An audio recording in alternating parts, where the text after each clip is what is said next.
Les Assises de la rivière Loiret vous proposent un voyage dans le futur autour de 2040 pour tenter de répondre à la question « Comment sera la rivière Loiret en 2040 si on ne fait rien de plus qu'aujourd'hui ?»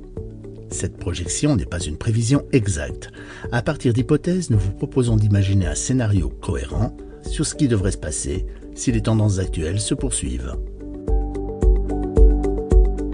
Le Loiret parcourt environ 12 km de la source du Bouillon au niveau du parc floral à la Loire dans laquelle il se jette. Aménagée depuis le Moyen-Âge, la rivière présente un caractère artificiel sur une grande partie de son linéaire, avec 5 bassins délimités par des moulins et leurs ouvrages hydrauliques. Le fonctionnement hydrologique du Loiret est atypique. Il est alimenté principalement par la Loire via un réseau souterrain karstique complexe, mais également par le Dhuy, son principal affluent, et dans une moindre mesure par le ruissellement des eaux de pluie. Quelles sont les hypothèses retenues pour élaborer un scénario des évolutions en 2040 ? Ces hypothèses croisent les prévisions réalisées par les experts et les acteurs du territoire. A. En 2040, une baisse des débits est observable toute l'année.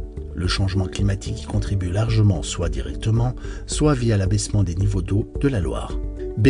Les flux de pollution domestique sont assez bien maîtrisés, mais les pollutions diffuses d'origine agricole restent problématiques, malgré les efforts faits par les agriculteurs. C. La qualité de l'eau est globalement mauvaise. Les impacts sur les milieux aquatiques sont accentués par la baisse des débits. Cela signifie une augmentation de la température de l'eau et de la concentration des polluants, et une baisse de l'oxygénation de l'eau. D. Les apports de sédiments, sable et vase restent assez constants. E. L'état de la biodiversité reste stable, sauf en période de forte chaleur, où elle se détériore, notamment du fait du manque d'oxygène. F. Le risque de crue persiste avec une fréquence accrue des phénomènes extrêmes. Nous vous proposons un voyage dans le temps de la source du Loiret à la confluence. Regardons d'abord l'amont. En 2040, les débits sont en forte baisse. En amont du secteur de la confluence Dhuy-Loiret, le Dhuy peut se réduire en un simple filet d'eau. Les déséquilibres se traduisent surtout par la formation d'atterrissements importants. Toujours à l'amont, les abords du camping d'Olivet souffrent de la baisse des débits et du niveau d'eau du Loiret. L'été, le cadre verdoyant est mis à mal. De larges banquettes de sable, avec de la vase, se découvrent, réduisant d'autant la largeur de la rivière. En s'éloignant des berges, le Loiret les met à nu et des effondrements se produisent. Les visiteurs restent nombreux à vouloir se ressourcer autour du Loiret, mais la navigation en barque, canoë ou aviron devient impossible par manque d'eau. Rien d'étonnant à ce que les touristes soient moins nombreux à venir s'y installer. Le bassin de Saint-Sanson fonctionne toujours comme un canal en 2040. L'augmentation des températures et la baisse de la hauteur d'eau ne font qu'accentuer les problèmes déjà existants. Ralentissement et réchauffement des eaux, envahissement par les algues et les herbiers. Devenue dangereuse, la pratique du canoë-kayak décline. Le Loiret voit moins d'animation sur la rivière et crée moins de liens sociaux. Sa renommée en pâtit. Face à cette situation, les riverains craignent une dépréciation de la valeur de leurs biens immobiliers.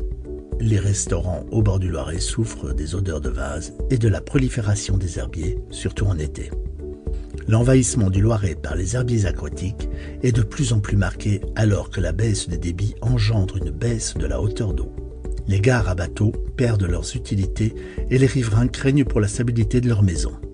Les focardages sont réclamés de plus en plus souvent par les usagers et les riverains qui souhaitent maintenir les usages et la qualité de vie. Mais la collectivité, qui finance la majeure partie du coût, les remet en question, constatant que leur efficacité est de plus en plus contestable. Descendons encore le Loiret. La densité des ouvrages hydrauliques est toujours forte en 2040 et les faibles débits entraînent des eaux souvent stagnantes. Là encore, on constate les phénomènes de réchauffement des eaux, d'envahissement de la végétation aquatique et d'envasement. La fermeture des vannes permet généralement de maintenir un certain niveau d'eau en été, mais c'est au détriment de la circulation des eaux. L'envasement est alors maximal et l'oxygénation de l'eau très basse. La faible hauteur d'eau nuit gravement aux poissons. Ils sont en concurrence avec les herbiers aquatiques qui consomment une large part de l'oxygène disponible.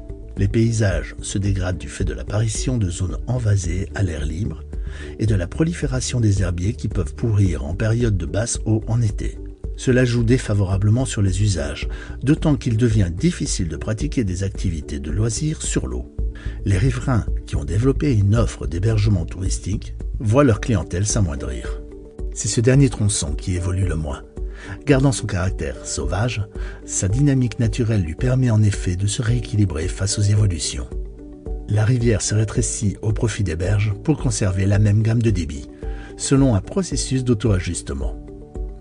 Les rosières se déplacent pour retrouver les conditions hydrologiques qui leur conviennent.